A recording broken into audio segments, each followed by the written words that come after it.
Hi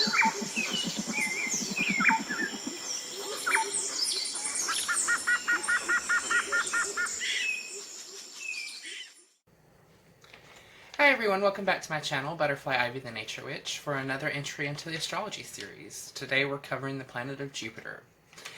Before I begin, I do just want to go ahead and let everybody know and remind everybody that I am doing a drawing on my channel, and I'll link here to that drawing. Basically, I'm giving away the Moonology Oracle deck on this channel for the month of my birthday. All you have to do to subscribe is to subscribe to my channel, comment on one of my videos, and that'll get you entered into the drawing.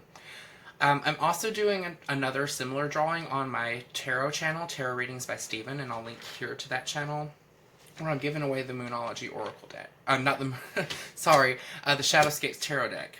Alright, so let's go ahead and get right into Jupiter. So basically, the days of the week that Jupiter rules is Thursday, the day of the week. The sign that it rules is the sign of Sagittarius, the Archer.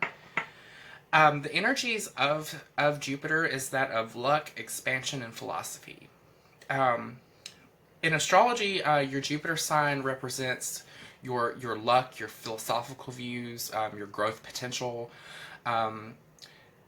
This sign interacts with all of the signs in the natal chart as such, since it rules those lofty things, but it particularly interacts with your Mercury and your Neptune signs, because those are communication and learning, and religion and spirituality.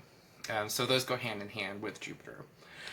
So the Jupiter sign that it's exalted in is in Cancer. And the reason it's exalted in Cancer is because, like all water signs, Cancer is a very reflective sign, which is very good for growth in terms of spirituality and philosophy, which Jupiter is all about. But the reason it's better in Cancer than the other two water signs is because Cancer is the cardinal water sign. And what cardinal means is that it helps direct the energies of Jupiter better. It doesn't shut down some of the aspects of Jupiter. It doesn't take it overboard. It really directs the energy in a very positive way. There's two signs that it's in detriment in, and the first is Gemini and also Virgo. And the reason it's in detriment in these two signs is because these two signs are all about the small, minute details, whereas Jupiter is more about the big picture and not so concerned with the minor little details. The sign that it's in fall in is in Capricorn, because of course it is.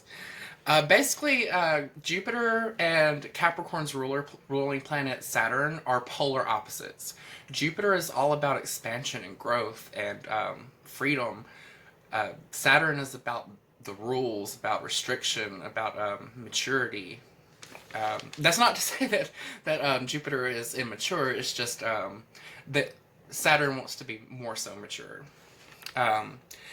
So let's go ahead and talk about the retrograde for the planet, because Jupiter is one of the planets that goes retrograde every year. It goes retrograde for about 4 months out of every year. So it's not as intense as some of the other retrogrades like Venus or Mercury is. But basically when Jupiter goes retrograde, that's the time that you want to take a break from growth, from trying to expand into new things. It's when you want to sit back and take stock of all the growth that you've already underwent, and basically everything that's led you to this point and where you want to go next after the retrograde is over, so that you can keep growing in an upward momentum. In terms of karmic astrology, if you have the planet Jupiter in retrograde in your natal chart, that indicates areas where you need to focus and refine. So for example, if it's retrograde in Libra, you need to work on being more balanced and more fair. But always, in terms of past life connection, if Jupiter is retrograde in the natal chart, it's believed that in past lives you were the type of person that was forced, either by yourself or by others, to follow a religion or spirituality that you didn't agree with, possibly at all. And so in this life, your philosophical and religious views can be quite contrary to your family's. You can become the black sheep of the family, and so in that sense, because that's what you're meant to do. You're meant to, in this life, learn to live the way you want to live in terms of your spirituality, and not be so concerned with everybody else and what they think. The symbol for Jupiter, I almost forgot, is kind of this, and it'll be backwards, of course it will. But That's all I have for Jupiter. Jupiter is a really good planet, in my opinion. But until next time, always remember, if you take care of nature, nature will take care of you.